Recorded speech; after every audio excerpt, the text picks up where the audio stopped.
Assalamualaikum warahmatullahi wabarakatuh, sahabat Tribuners. Kita jumpa lagi dalam Hasanah Islam edisi spesial bulan Safar. 320.000 penyakit yang diturunkan Allah Subhanahu wa taala di bulan Safar, di hari Rabu terakhir di bulan Safar. Jadi catatannya Tribuners, hari Rabu terakhir di bulan Safar. Dan sebagaimana karena kasih sayangnya Allah Subhanahu wa taala kepada hambanya, setiap ada penyakit yang diturunkan pasti ada juga obat yang diturunkan oleh Allah Subhanahu wa taala. Setiap ada kesusahan yang diturunkan pasti ada juga kemudahan yang diturunkan oleh Allah Subhanahu wa taala. Termasuk dengan diturunkannya 320.000 bala atau penyakit di bulan Safar ini, juga ada semacam penangkal-penangkal yang telah diberikan oleh ulama-ulama terdahulu kita. Salah satunya dengan seperti yang disampaikan oleh Al-Muqaddam Mustafa Ilah tadi, dengan salat sunat awabin. Selanjutnya kita akan membahas seperti apa itu salat sunat awabin, akan dijelaskan lebih lanjut oleh Kak Mus.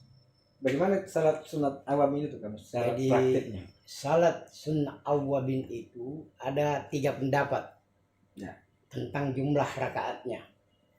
Minimal 2 rakaat, maksimal 20 rakaat. 2 rakaat, minimal 2 rakaat, maksimal 20 rakaat. Waktu pelaksanaannya ya, dilakukan pada malam setelah maghrib. Setelah dia maghrib dilakukan 6 rakaat. Jadi setelah kita salat maghrib pada hari Rabu itu, pada malam Rabu itu, pada hari Rabu. Selasa malam setelah kita salat maghrib, kita salat sunat Ba'diyah dulu 2 rakaat, lantas kita melaksanakan awabin. Boleh 2 rakaat, boleh 4 rakaat, boleh 6 rakaat. Dari Aisyah radhiyallahu anha bahkan menyebut yang 20 rakaat.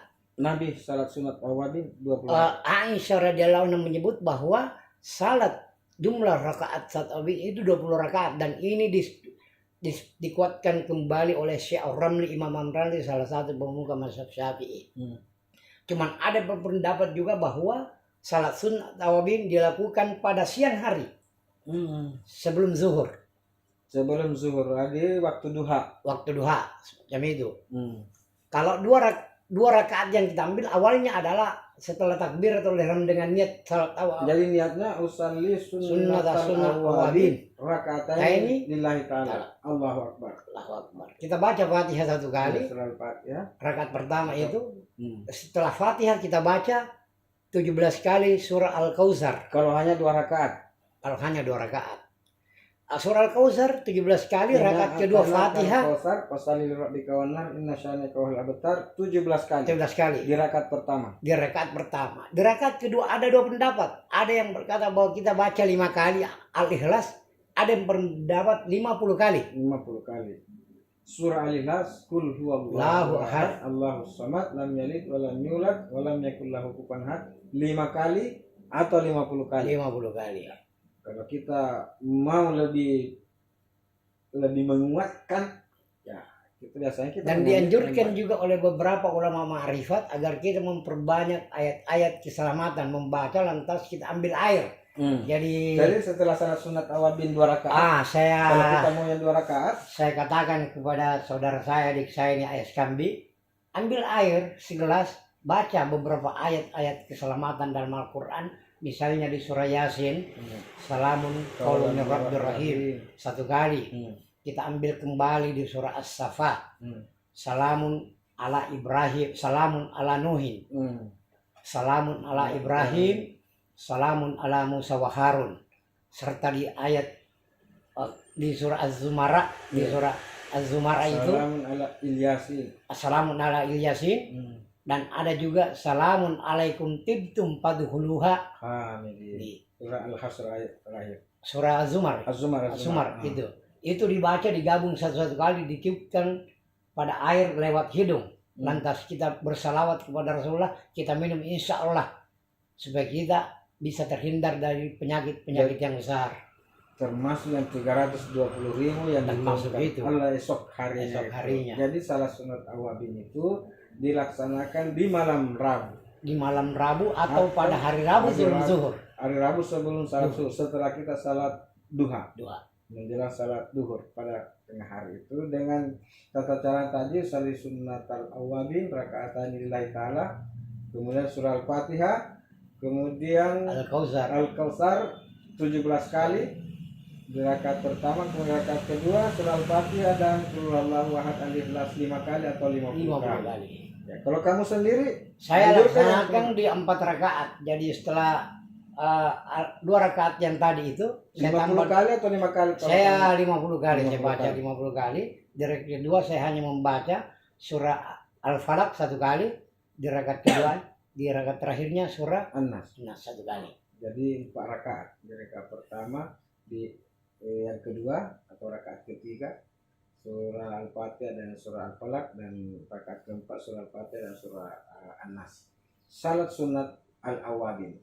Jadi ini juga banyak dipraktekkan oleh ulama-ulama Ulama hikmah ya, banyak. penderita kita dari dahulu untuk menghindari, bahkan mungkin bukan cuma hanya untuk safar saja yang begini kan. Ya, kalau saya pribadi itu tiap bulan saya lakukan salat sunnah awabin. Dan tiap bulan itu saya bahkan tiap minggu saya baca doa-doa itu yang tadi itu. Salamun Salamun min Rabbir Rahim. Ya. Salamun ala Ibrahim. Salamun ala Musa wa Harun. Salamun ala Ilyazin. Salamun alaikum tibtum waduluha. Salamun hiya hatta matla'il fajar. Salamun hiya hatta matla'il fajar. Saya baca Akhir surah potongan ayat itu kami baca, surah itu kami baca, kami tiupkan ke dalam air melalui hidung dengan berkah pertolongan Allah, dengan berkah Rasulullah, salawat kepada Rasulullah, insya Allah kita diberikan kekuatan oleh Allah, kekuatan jasad. Karena yang namanya penyakit itu kan setiap saat Allah turunkan, bahkan ada namanya ainu apa?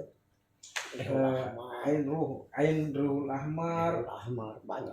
ainun hasad.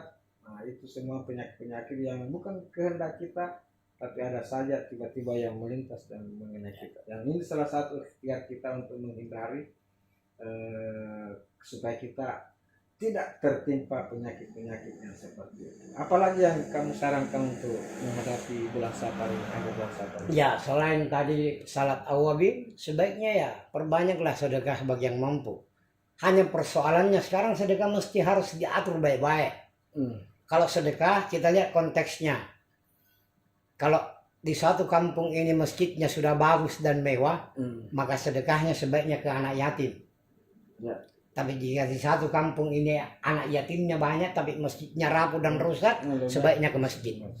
Nah, kalau dalam Makassar ini saya kira baik ke anak yatim lah. Nah, karena Masjid sudah banyak bagus, bahkan berlomba-lomba memproyek masjid, isinya kurang. Ya. Kita mungkin akan bahas lagi nanti selanjutnya seharusnya seperti apa lagi kita menghadapi bulan Safar ini, dan nanti kita akan juga menyampaikan ke sahabat Tribunars bahwa ternyata di bulan Safar bukan hanya dikenal sebagai bulan bencana, tapi ternyata di bulan Safar tidak adalah bulan pesta, karena situ ada beberapa pesta-pesta yang dilakukan oleh ulama-ulama terdahulu kita, bahkan oleh Rasulullah SAW. Kita akan membahas lebih jauh setelah yang berikut ini. Terima kasih sudah nonton. Jangan lupa like, subscribe, dan share ya.